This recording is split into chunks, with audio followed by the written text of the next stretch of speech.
دا مو وایه ښه دا لا اله الا انت سبحانک انی کنت من الظالمین دا وایه ښه د تکلیف دپاره دا ډېر ښه مجرب دم دی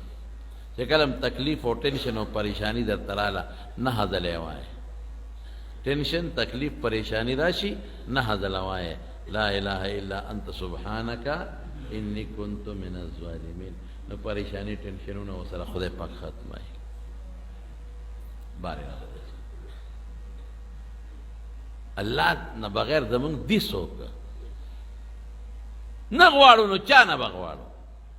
الله نه به غواړو که بل څوک دی خو یو زمونږ دواګانې دي خفه کېږي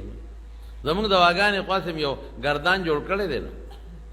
لاس به اوچت کو بس هېڅ ته خبر نه شو چې منځو کو یا بغیر د مانځه نه چې دعا کو لاس به اوچت کو بس په مخ به راکاږو منډه به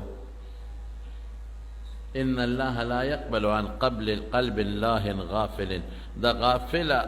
زړه دوا خدای نه قبلوي